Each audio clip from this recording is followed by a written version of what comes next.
fundamentally, I think you've got to look at the macro environment. And particularly, I think you've got to look at the environment from 2009 to 2015 and looking forward. 2009 to 2015 is completely artificial. It was driven by the policies of central bank, which is with low interest rates and also pumping enormous amounts of money into the global economy. Now remember, we've had zero interest rates in most major economies. In Australia, it hasn't been zero, but it's been record lows. And central banks have pumped in about $12 trillion into the global economy.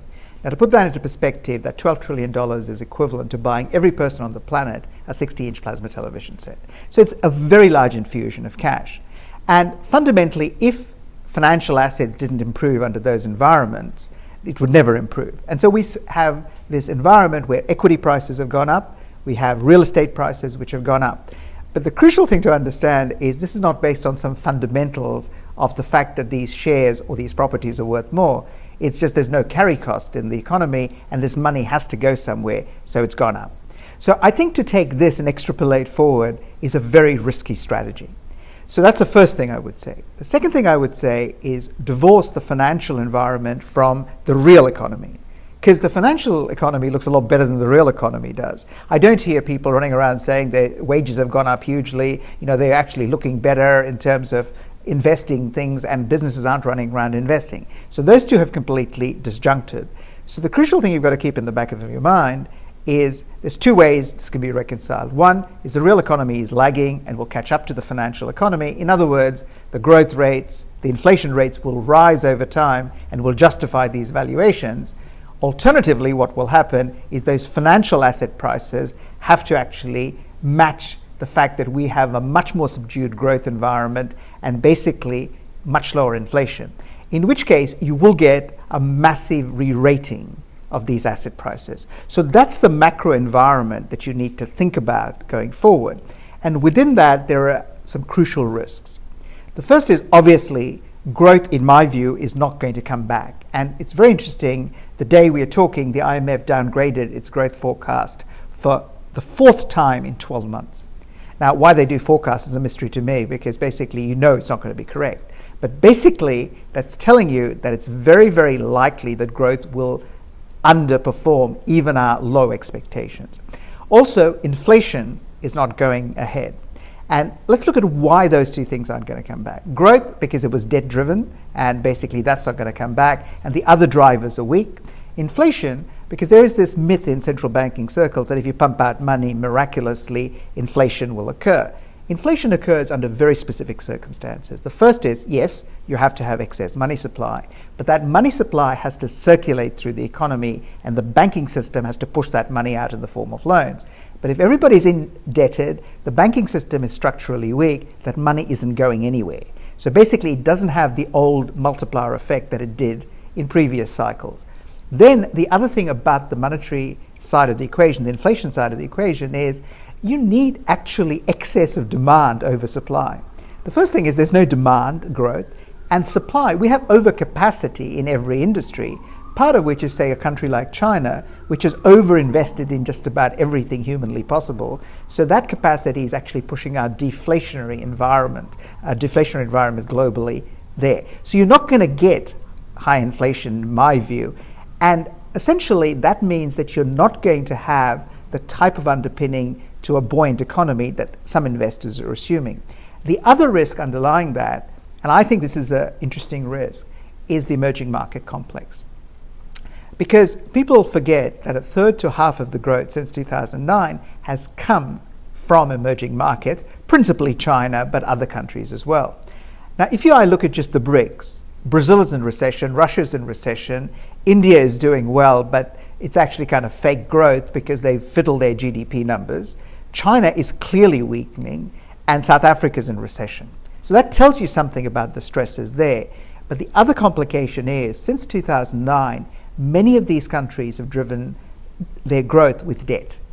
And a lot of that debt is actually unsustainable because it's gone into projects which are not viable in places like Brazil and in China. So we're going to have a financial crisis in emerging market coinciding with a growth crisis and other structural crises in these countries. So you've got that stress coming out. And underlying all of this, of course, is the fact that if any of this sort of starts to tear apart, there are social, political, and geopolitical stresses underlying that. And you see, just to one point about geopolitical stresses, you're seeing a country like Japan change its constitution to be able to actually participate in military actions overseas. You're seeing China have, basically grand parades with its military hardware. They have it every year. Interestingly enough, they have it in the actual avenue of world peace, which I think is kind of interesting anyway. But the fact that they're having this and publicizing this is a classic sign that their economies are in trouble, and they're trying to divert attention away in the classic political game of, if you can't get the economy to run, get involved in foreign affairs or foreign adventures in some cases.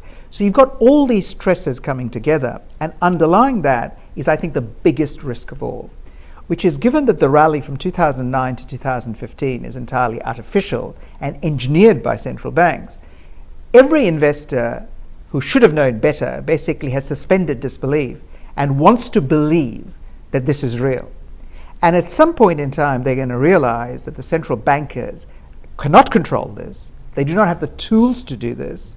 They don't actually have any way of engineering what they're trying to do. And the moment at which everybody looks around and says the emperor has got no clothes and heads for the exit becomes a moment at which the markets could turn very, very quickly. And the important thing to remember is, compared to 2007, 2008, the conditions are much worse. And the reason they're much worse is, number one, most of the weapons that governments and central banks have are spent. Interest rates are at record lows, and I always work that you need about 3 to 4% up your sleeve in interest rates in a really bad financial market crisis or real economy crisis. Nobody has that anymore. Then on the other side, you have essentially government balance sheets now getting more and more stretched, not so much in Australia, but internationally, where they all have a lot of debt, so they don't have that flexibility. And because one of the sources of instability this time around is the emerging markets, we won't have the emerging market growth that we did from 2009 to, say, 2013, which would underpin that. So you've got to be really, really careful in understanding those risks and managing your funds accordingly. The first thing is, your best financial asset is your income. So the first thing is, I would actually spend and invest a lot in making sure that you have very high income earning capability, whether it's to education or other mechanisms, that I'd do that. And I wouldn't assume anything about basically retiring or anything like that. And that doesn't mean you won't slow down or you won't actually retire, but that's a function of whether you actually end up having enough money and it's sufficient to do that. So that would be my first thing that I would say. The second thing I would say is, if you have money, when you look at investing it, essentially look at the process that you're going to go through. And really, investing is about three things. Number one, assurance of return of your capital. Number two, income. And number three, capital growth. And the most important one in this environment is the first, capital preservation. Will Rogers, the famous American comedian, once said, "It's the return of my capital, not the return on my capital, that I'm interested in." That's very good advice. So the first thing you've got to do is make sure that you basically are going to preserve your capital. Then you look at income streams. Now, the income stream could be different. It could be guaranteed dividends or a very high probability dividends, because dividends are not guaranteed. But on the other side, it could be corporate bonds with companies with very good cash flow streams, which give you a guaranteed coupon. I'll tell you what is interesting. People now are looking at things like term deposits and bonds, which are giving 2 or 3%. And they're basically saying, oh, that's terrible, In 1996, a friend of mine came to me. He was a Japanese fund manager who I've known for years. And at that stage, Japanese long yields, which is 20 years, had gone to just under 3%. He said to me, 3%, what do you think? And I said, look, 20 years is a long time. 3% just doesn't feel right as the compensation. He ignored me very wisely and bought Japanese government bonds. That's never seen 3% ever. And he's one of the better performing Japanese fund managers. So you've got to be really careful to look at even low yields, but which are guaranteed and secure, and ignore them. So it's very, very important that you understand that. The last is capital growth, and I think that is going to be the hardest one to achieve going forward. So in a macro sense, that's where I'd start. Then you look for specific sectors. And what you're looking for is an economy which is in stagnation. So you're looking for pockets which are more secure and likely to do well in that sort of environment. So fundamentally, I always look at what are the essentials of life. One is food. The second is basically energy, because we are very much a fossil fuel come energy driven society. And those two sectors have always been very, very much the sectors I've favored. And the third is essentially security, or what I call guns. Because if you have the first two, you're going to need the third to defend it. And the world's going to get a very ugly place. And whether it's a gated community, whether it's defense, those things are much, much more important than people think going forward. So those industries may well do better under those circumstances. But the other thing which you've got to really be prepared for in this environment is volatility. Somebody asked me what asset classes I like. I said, if there's only really one asset class I like, which I've never really considered an asset class, it's volatility. Because what you're going to get is a world where we talk about normal distributions, but what you have a world is full of fat tails. And I'm not sure whether fat tails are going to be melt-ups or whether they're going to be melt-downs. Sometimes they'll be melt-ups, sometimes they'll be melt-downs. And what you really have to do is take advantage of that. And fundamentally, investing going forward doesn't look anything to me like investing for, say, the last 20, 25 years, which I think economic history might find is an abnormal period of investment. So all that stuff about stocks for the long run and, you basically just sit there waiting for the returns to roll in doesn't work anymore. So you're going to have to be very disciplined. And my idea is you're in cash 95% of the time, but you might be in a risky asset for 5% of the time. And if you're lucky, you might get the melt up or the melt down. And the other interesting thing is, in this sort of environment, the use of leverage is got to be very carefully managed. Because in this type of environment, which is very volatile with both up moves and down moves, you've got to control your level of leverage very, very carefully, because it's very, very dangerous if you get the moves wrong. And the other element in leverage, which is really quite important, leverage works in an inflationary environment. Leverage does not work in a deflationary or a disinflationary environment which you're facing. So if you actually look at the levels of leverage that people now have to apply, it's much less than you would traditionally have actually applied. So if you keep those principles in mind, it helps you.